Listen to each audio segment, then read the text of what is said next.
Strategies for transforming Barcelona into a responsive, intelligent city are the focus of the 2011 introductory studio at the Institute for Advanced Architecture of Catalonia. A fundamental factor of a smart city is the information of the city itself. This information must be processed and analyzed in order that the city adapt to the needs and requirements of the inhabitants in real time.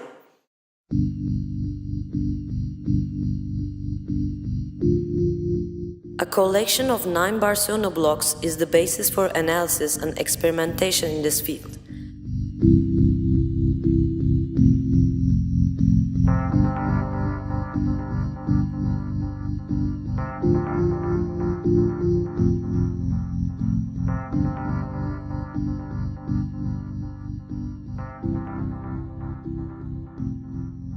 These blocks are located in the center of the progressive 22 at district, encompassing the Poblenou District Park, a local-scale residential neighborhood and the junction of 2 urban connector veins, Avinguda Diagonal and Carrer Pere Cuatro.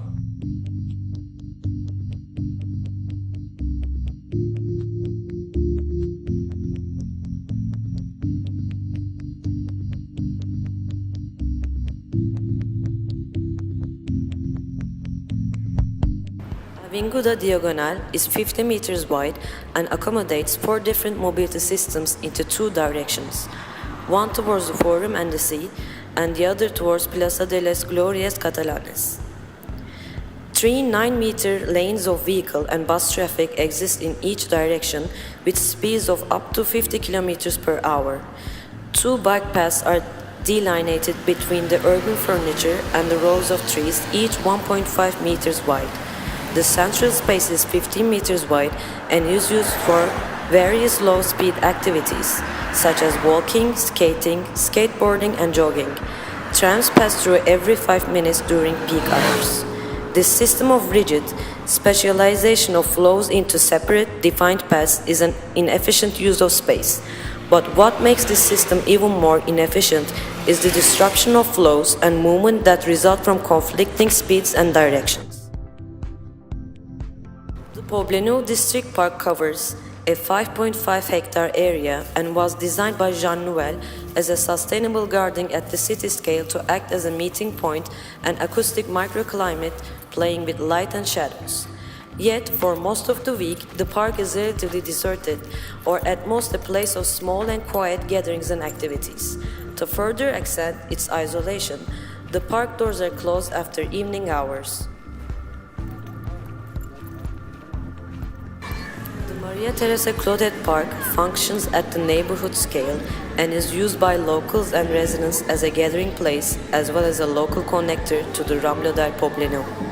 The highest amount of activity happens during weekday afternoons when more than 80 people gather for social activities, and flows of bike, pedestrian and cars rise to even 20 persons per minute.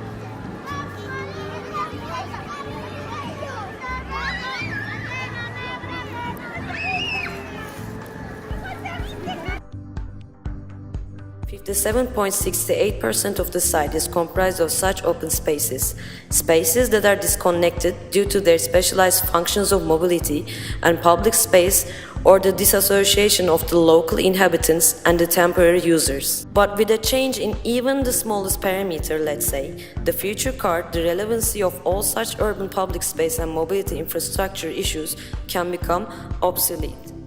Cars today are large and heavy, and they need massive infrastructure and non-renewable energy sources to function.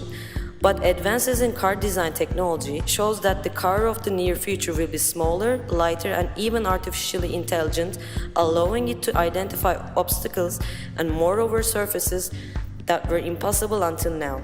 Cars might even be stored in closets in our homes as bikes are today. This advancement will change current infrastructure requirements and redefine the relationship between mobility and public space.